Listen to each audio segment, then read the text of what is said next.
এদেৰ লোকেৰ কিৰকম কষ্ট কৰবে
refugee LP স্কুলত নাম কীৰ্তন চলি আছে, তাতে গৈছিলোঁ।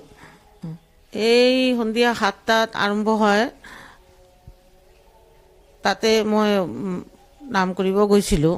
তাৰ পৰা আহিলোঁ, মই মোৰ হাজবেণ্ড আহিলোঁ। এতিয়া এই 9:40 10টা কিমান বাজে আহিলোঁ।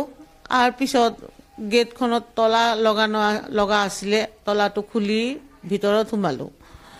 কিন্তু সোমোৱাৰ পিছতে মোৰ ঘৰৰ সোমোৱাৰ যে গেটখন আছে, গ্ৰিলৰ গেট, সেইটো খোলা। মইতো চিঞৰি উঠিলোঁ, গেটখন কোনে খুলিলে। তাৰপিছত মোৰ ঘৰত সোমোৱাৰ মেইন দৰ্জাখন একদম ভাঙি চাঙি পেলাই থৈ গৈছে। মইতো চিঞৰি উঠিলোঁ আৰু মোৰ হাজবেণ্ডটো। পিছতে ঘৰত গৈ চাওঁ যে মোৰ ল'ৰা বোৱাৰী যি ঘৰটোত থাকে, তেওঁ ইয়াতে নাথাকে, বাহিৰত থাকে। তেওঁৰ ঘৰত যে আলমাৰিটো একদম ভাঙি চাঙি চব লৈ গ'লে। কিমান তোলা আৰু মানে মিনিমামতো 10-12 ভৰি হ'বই, মিনিমাম। তো বাহিৰত থাকে, একোৱে নলয়, ইয়াতেই থাকে চব দিলে। পুলিচ আহি আৰু চাই চবখিনি মানে এই চাই চিকি কৰি আৰু গ'ল। আৰু কি ক'লে একো কোৱা নাই। ইয়াতে আহি পাইছোঁ গ্ৰিলটোৰ ওচৰত, গ্ৰিলটো খোলা, এইবিলাক চব ভাঙা। পিছত ঘৰত যাই চাওঁ যে অৱস্থা নাইকিয়া কৰি মোক শেষ কৰি থৈ গুচি গ'ল। এই হ'ল মোৰ কাহিনী। পুলিচক খবৰ দিছিলোঁ, সিহঁতে আহি চাইছে, চাই মেলি একোতো কোনো ষ্টেপ লোৱা নাই, চাব কি কৰে। মামুনি পাল। আমার ঘরের থেকে যে 19,000 টাকা আসছিল, আর হইলো একটা চেন আসছিল সোনার, আর কানের 2টা আসছিল, আর একটা সোনার একটা টুকরা আসছিল 5 আনার। হ্যাঁ, পুলিশ আসছিল, রাত্রে আসছিল। পুলিশে মানে কিছু কয় নাই, মানে দেখে গেছে, দেখে লেখালেখি করে নিয়ে গেছে।